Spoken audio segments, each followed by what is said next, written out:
আগে তো পাই নাই, এখন যে জিনিস পাই নাই তাতে হা বলবো কিভাবে, না বলবো কিভাবে, এটা কি আমাদের অপরাধ? যে জুলাই যুদ্ধ শুরু হয়েছে যাদের দিয়ে এবং যে কারণে, এবং বয়স বাড়ানো বিষয় ছিল, আর আমার চাকরি একজনে নিয়ে যায় কেন, এই যে বিষয়টা নিয়ে আন্দোলন শুরু হলো, সেই আন্দোলনে ফ্যাসিস্ট সরকারের পতন হলো, বাংলাদেশে একটা নতুন সূর্য উদিত হলো, এবং সে আমরা যে নিঃশ্বাস নিতে পারতাম না, নিঃশ্বাস নেওয়ার সুযোগ তৈরি হলো যাদের দিয়ে। আজকের এই সংসদে দাঁড়িয়ে সেই বিলটা পাশ করার সময় মাননীয় বিরোধী দলের নেতৃবৃন্দ কেন হা বললেন না বুঝতে পারলাম না। হা বলা উচিত ছিল। ধন্যবাদ মাননীয় স্পিকার।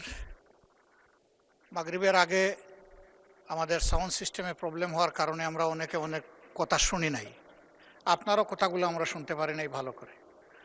এর মাঝে অত্যন্ত প্রাজ্ঞবিজ্ঞ আমাদের মাননীয় চিফ হুইপ মহোদয়, তিনি বহুবার এই সংসদে এসেছেন। তার দুটি বিষয়ে আমি আপনার মাধ্যমে একটু দৃষ্টি আকর্ষণ করব। প্রথমত, তিনি গ্যালারিকে উদ্দেশ্য করে কিছু কথা বলেছেন। আমি যতটুকু জানি কথা হবে আপনার মাধ্যমে, গ্যালারি কখনো অ্যাড্রেস হবে না, তিনি সেটা করেছেন। দ্বিতীয়ত, তিনি আমাদেরকে একটু দায়ী করে বলেছেন যে জুলাই যোদ্ধাদেরকে আমরা অন্তত তাদের এই বিষয় বয়স যেটা বাড়ানো হলো, প্রস্তাব যেটা পাশ হলো, আমরা এখানে নীরব থাকলাম কেন?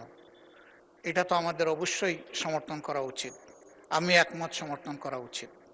সেদিন নিশ্চয়ই আপনি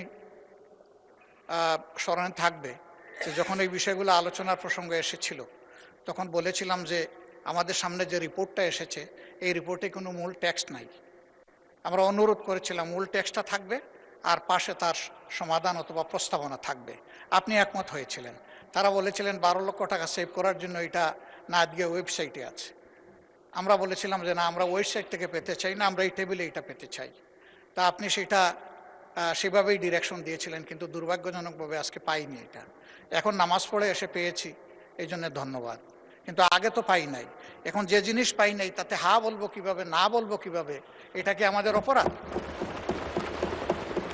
এটা তো হতে পারে না। ম্যাটেরিয়ালস আমাদের সামনে নাই, কি দেখে আমরা অ্যাপ্রুভেল দিব না দিব?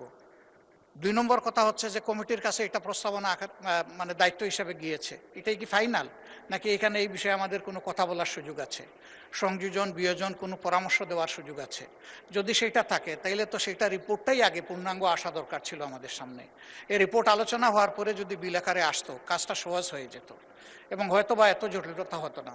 যেমন এখানে 32 বছরের ব্যাপার আছে, কিন্তু আমার সামনে তো পেপার নাই, আমি কিসের উপরে হা বলবো?